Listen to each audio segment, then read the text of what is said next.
I had always known that my mother had strong opinions about appearances. She was the type who insisted on blending in rather than standing out, always preaching about how modesty and humility were the keys to being respected. But I never thought she would go this far. It started a few weeks before my cousin Irana's wedding. I was excited. I had recently found a beautiful dress that was elegant and simple, a soft champagne colored gown that fit me perfectly. It wasn't over the top, just a classy, well made dress that made me feel confident. But when my mother caught sight of it, she reacted as if I had committed some kind of crime. She crossed her arms and gave me a disapproving look, saying that my dress was too much and I needed to tone it down. She claimed that wearing something too fancy would make me look like I was trying to upstage the bride. I was confused. Irana and I had always been close, and she had never been the type to care about things like that. If anything, she had always encouraged me to be myself. I asked my mother why it was such a big deal, but she just doubled down, saying that I should wear something off the rack instead of something that looked custom made. The way she said it made me pause. It wasn't about the bride at all. This was about her. There was something about me looking my best that clearly didn't sit right with her. Still, I let her pressure get to me. Against my better judgment, I returned my dress and picked something much more basic. Just a plain navy blue dress that blended into the background. It wasn't ugly, but it wasn't something I felt special in either. And that was exactly the point. The morning of the wedding, my mother seemed unusually smug as we got ready. She barely even commented on my new dress, which was unusual considering she always had something to say about my appearance. I chalked it up to her just wanting to have control over the situation. At least this way, I wouldn't have to deal with another argument. When we arrived at the venue, I quickly noticed the odd glances from a few relatives. It wasn't the usual warm greetings, it was more like they were looking at me as if they knew something I didn't. I brushed it off at first, assuming I was just overthinking things. But the feeling only got stronger when I saw Irana, the bride.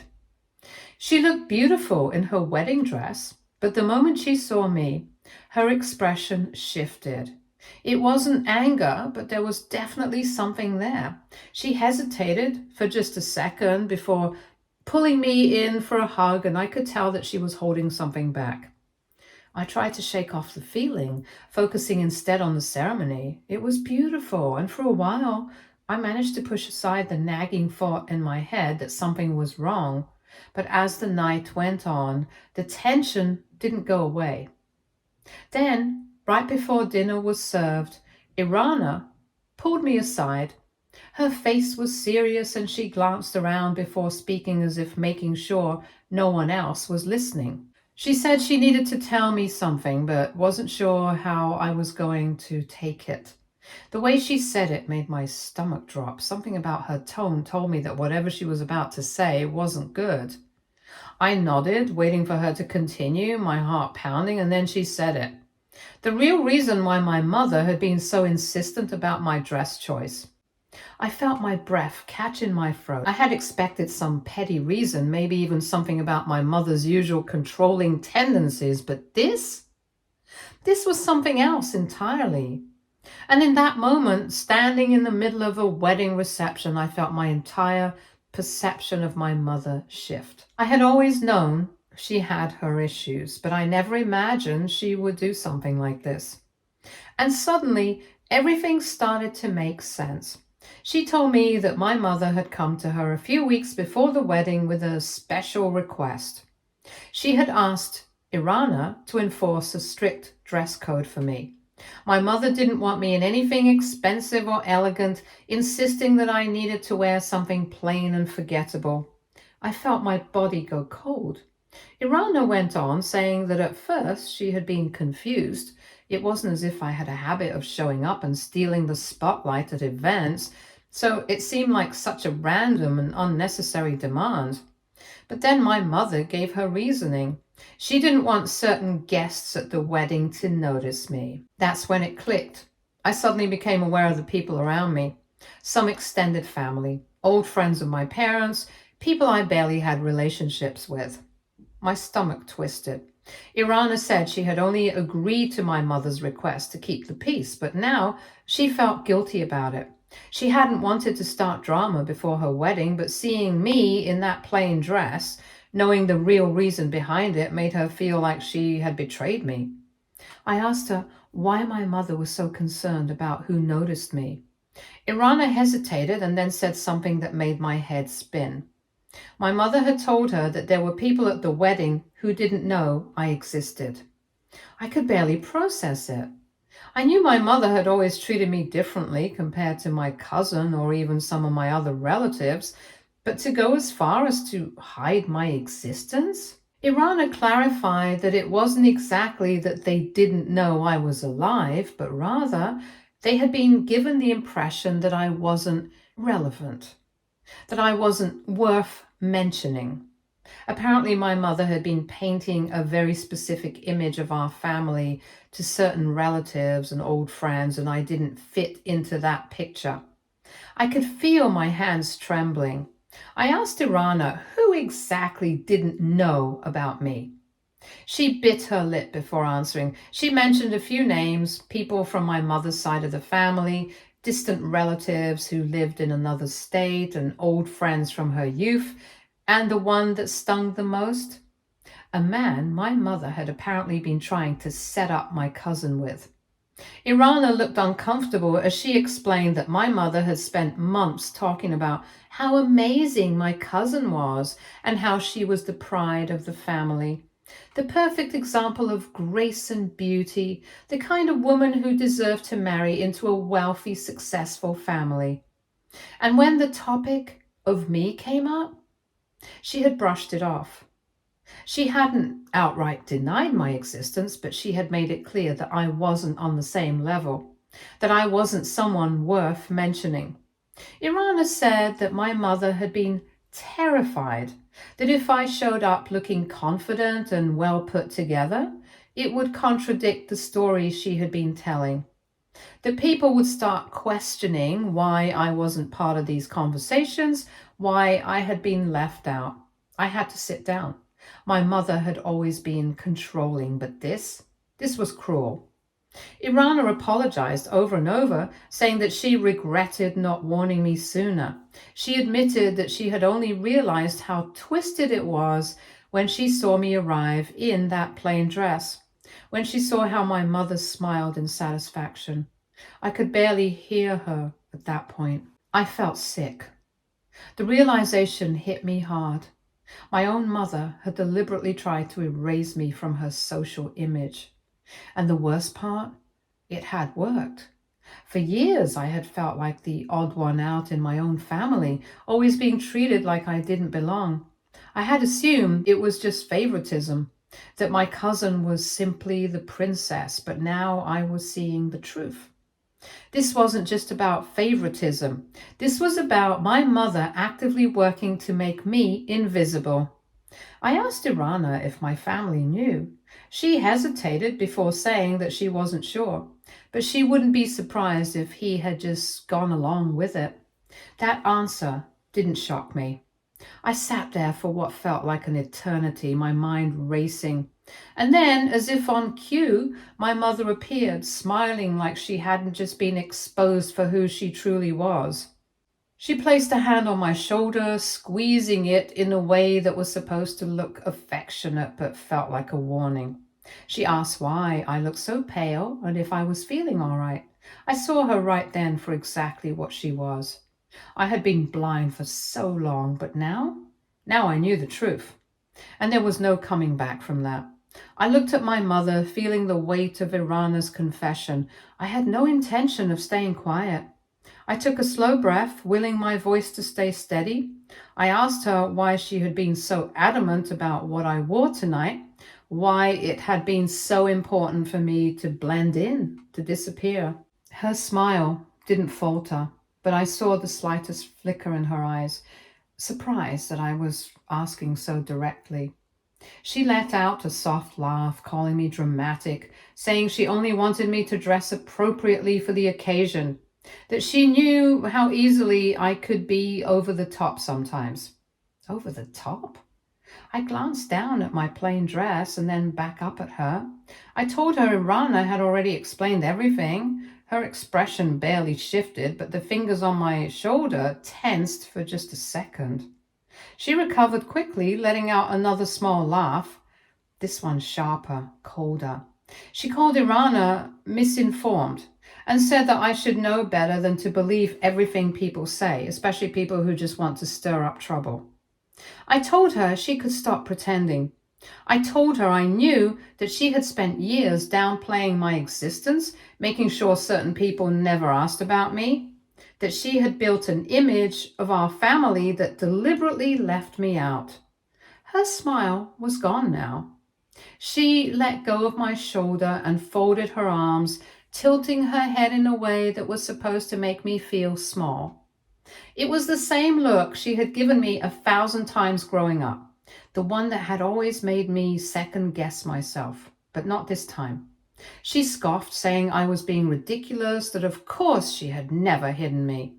But then she asked why it even mattered, why I cared so much about what distant relatives and old friends thought, why I was making such a big deal out of something so small.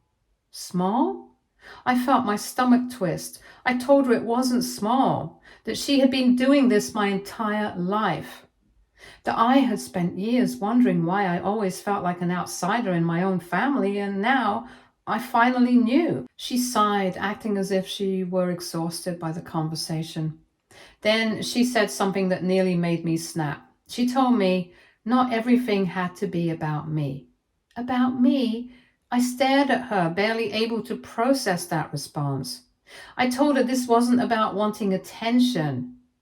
It was about the fact that my own mother had deliberately erased me from her world, that she had spent years making sure people barely acknowledged I existed, like I was nothing to her. She rolled her eyes and said I was being melodramatic, that I always looked for something to be upset about. I felt my hands curl into fists at my sides. I asked her if my father knew. She barely hesitated before saying he didn't get involved in these things. And that told me everything I needed to know. I took a deep breath, trying to keep my voice steady. I told her I wanted an answer. Why had she done this? Why had she made sure I was invisible? She sighed again, and this time heavier, like she was finally getting bored of pretending. Then she said it.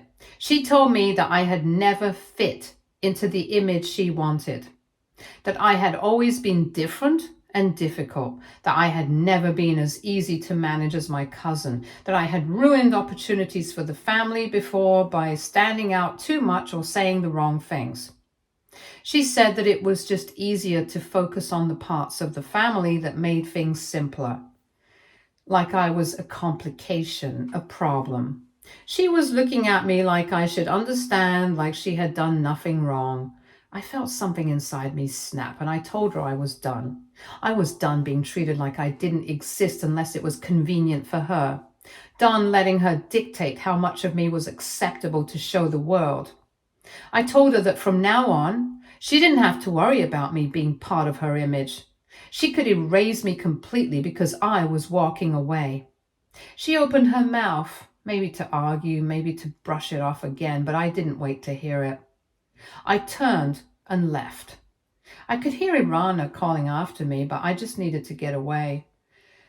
Away from her, away from all of it. Update 1. I walked out of that wedding venue feeling like I was suffocating. My mother's words rang in my ears, the finality of them settling in my chest like a weight. I had spent years wondering why I always felt like an outsider in my own family, questioning what I had done wrong, but the truth was, I hadn't done anything. I was just inconvenient to her. So she was the one who painted me as an outsider. I sat in my car for a long time, my hands gripping the steering wheel. My heart was still racing from the confrontation, and I didn't know whether I wanted to scream or cry. Maybe both. I had walked away from her, but the sting of it was still there. Part of me had always hoped that if I just tried hard enough, I could fix whatever it was that made her treat me this way. But there was nothing to fix. She had never wanted me to stand out. She had wanted me to disappear. I checked my phone, and there were already several messages from Irana. She wanted to make sure I was okay, saying she was sorry for dropping all of this on me at her wedding, but she couldn't stand knowing the truth and keeping it from me. I appreciated that more than I could say. She was still looking out for me at her own wedding. What more can I say? Any other bride would have been pissed off. But there was another set of messages waiting for me from my father. I hesitated before opening them, my stomach twisting. He had clearly heard about what had happened. His first message was simple: call me. The next few were more pointed. He said my mother was upset, that she hadn't meant for things to escalate like that, and that she had always done what she thought was best for the family, that she hadn't meant to hurt me. I let out a bitter laugh. Was that supposed to be comforting? That she had erased me from her social world by accident? The last message was the one that really got to me. He told me that whatever had been said, I shouldn't turn my back on my family over something so small. So small, just like my mother had said. I stared at my phone and then tossed it onto the passenger seat. I couldn't do this anymore. I didn't respond. Update 2. I spent the next couple of days avoiding everything. I silenced my phone, ignored the calls, ignored the messages. It wasn't until Irana reached out again that I finally answered. She told me that my mother was already spinning the situation to everyone in the family, acting like I had blown things out of proportion and ruined the wedding atmosphere with my outburst. I had expected that. What I hadn't expected was how quickly some relatives were siding with her. Irana sent me screenshots of messages from our aunts, uncles, and cousins. People who had barely spoken to me in years but were now suddenly invested in how I had overreacted and disrespected my mother. One aunt had even said she understood why my mother had downplayed my existence because I was always so dramatic. My hands shook as I read through them. I had never even had a chance. They had never seen me, and they never would. Irana told me that my mother had been crying to everyone about how hurt she was, about how she never meant for things to be this way, about how she loved me and was devastated that I would think otherwise. I almost felt numb. I told Irana I didn't know what to do. She told me something that I did know. I didn't have to do anything. I didn't owe them anything. For the first time in my life, I had stood up for myself. I had walked away, and now all I had to do was keep walking. Update 3. A week passed before I heard from my father again. I hadn't responded to his earlier messages, so this time he showed up at my apartment. I opened the door to find him standing there. His face was tight with tension, his hands shoved into his coat pockets. He told me that my mother had been struggling since the wedding and that she had been distraught over the fallout and that she just wanted things to go back to normal. I told him that was never going to happen. He sighed like he had expected that answer but still didn't like hearing it. He said I was being unreasonable and that I had misunderstood the situation. I asked him how exactly I had misunderstood being erased from my own family. He had no real answer for that. Instead, he told me I needed to be mature about this and that I needed to put family first. I asked him why no one had ever expected my mother to do the same. Why had it been okay for her to discard me, but now that I was the one walking away, I was suddenly selfish? He had no real answer for that either. He rubbed a hand down his face and told me that my mother just wanted to sit down and talk, that she wanted to explain herself. I almost laughed. She had already explained herself loud and clear. I told him I wasn't interested. His expression darkened. He told me that cutting off my own mother would be something I would regret, that I would look back on this one day and see how cruel I had been to her. I stared at him, the man who had sat by quietly while my mother erased me. Then I told him something I don't think he was expecting. I told him I didn't regret walking away, and I didn't think I ever would. I told him I should have walked away from both of them long ago. I closed the door before he could say anything else. Update 4. The calls slowed after that. The messages too. I think they realized I wasn't budging. Irana kept in touch though, and she told me the rest of the family had mostly moved on and they weren't even talking about me much anymore. My mother had already shifted her focus back onto the family image, acting as if nothing had ever happened. I wasn't surprised.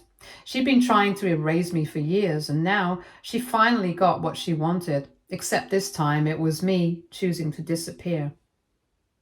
Update 5. The silence from my family should have been a relief, but in reality, it just felt hollow. I had spent so much time trying to be seen by them, to be included, to be enough, that now, without them constantly ignoring me or making me feel like an outsider, I didn't know what to do with myself. It was unsettling to realize just how much of my life had been shaped by their rejection. It was laughable, wasn't it? Irana still checked in with me every few days, and I was grateful for that. She never pressured me to talk about what happened and never asked if I wanted to reconcile with my mother. Instead, she talked about normal things, her honeymoon plans, how she and her husband were looking for a new apartment, and even just small daily updates. It was grounding.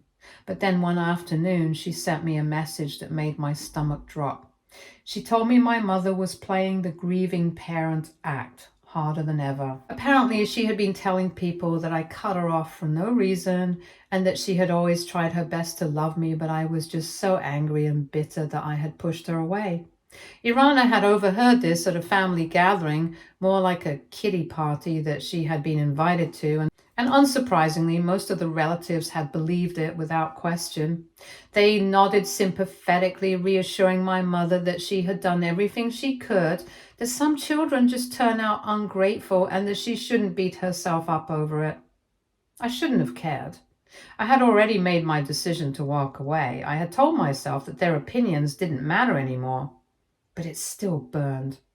I told Irana I wasn't surprised, and I meant it. My mother was good at twisting reality to suit her needs. She had spent years pretending I barely existed. Now she was pretending I had abandoned her. Irana hesitated before telling me there was more. My father had been chiming in too. He had told everyone that he had tried to talk to me, but I was stubborn and refused to listen. He claimed I was making a mistake but didn't know how to admit I was wrong, so I was doubling down out of pride.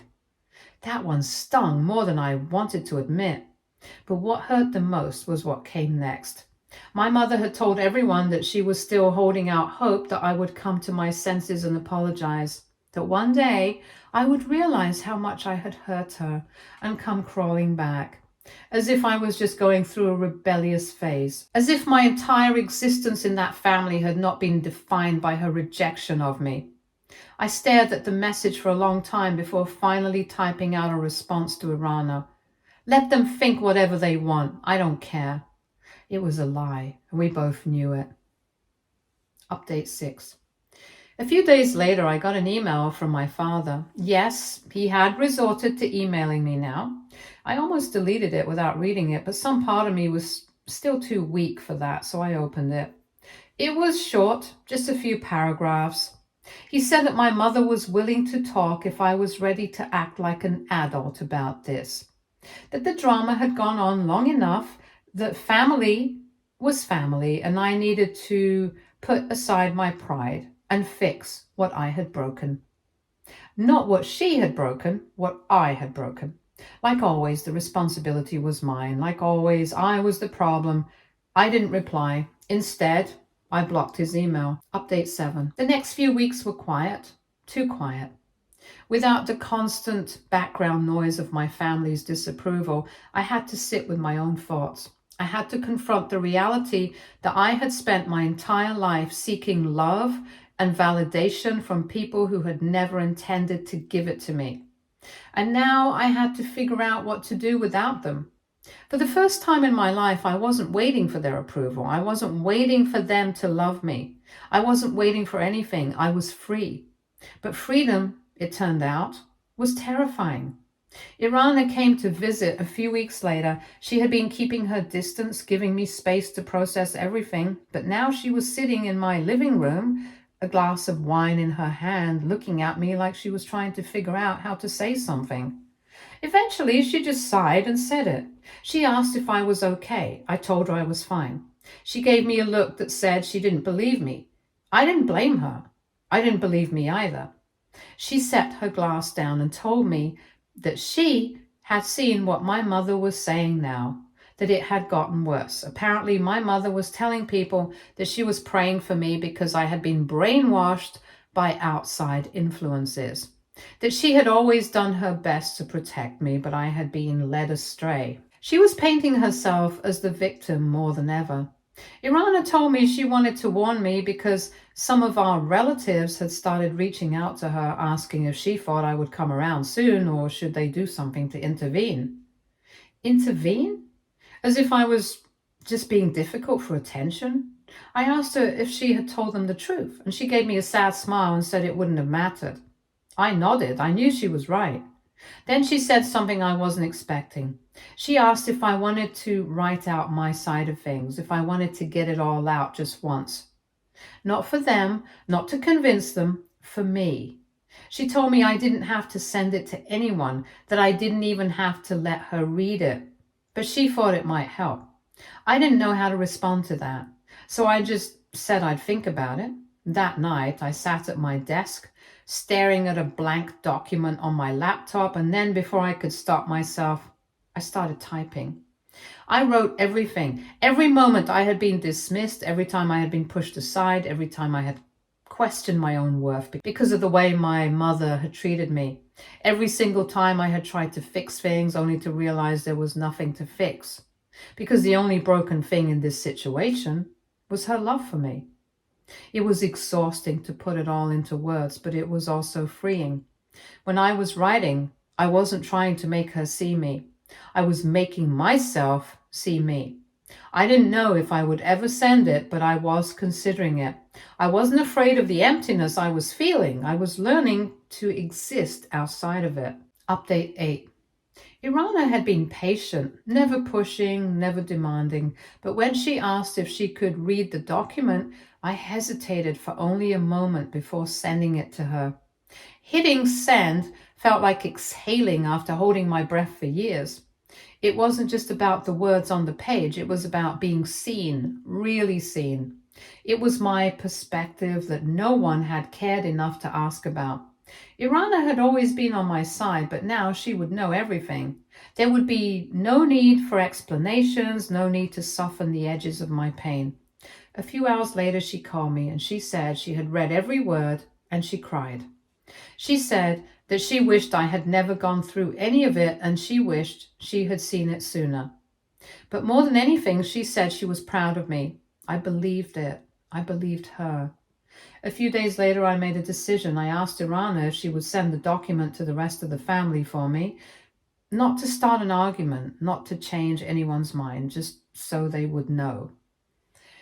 So they would have to see me, even if only for a moment. At the very end of the document, I had written the only thing I had left to say to them. I'm tired of feeling like my own mother's biggest enemy, so I'm walking away. That was it. No begging, no justifications, no more trying to fix something that had never been mine to fix. I didn't wait for their responses. I didn't care if they even read it. I was done waiting for love that was never coming. Update 9. The outrage against my mother was immediate and brutal. She had spent years crafting a perfect image for herself, the loving mother, the devoted family woman, but now people were seeing her for what she really was. She tried to spin the story, twisting words, playing the victim, acting like she only wanted to keep the peace, but this time, no one was buying it. Emily told me they weren't arguing with her, they weren't yelling, they were just looking at her.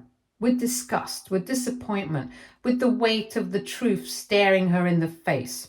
And then Irana sent them a picture of me in that dress. The gold one my mother had so viciously rejected, the one she claimed would ruin the wedding. Irana made it clear I had asked her permission to wear it. She had no issue with it. The only person who had cared, who had made it an issue, was my mother. And that was the final blow. Because when faced with the truth laid out in front of them, the family finally saw the situation for what it was. This had never been about a dress. It had never been about the wedding. It had always been about my mother's ego, which had taken a solid hit. Even my father can't get her out of this one. Stay tuned for more stories from our girl relationships.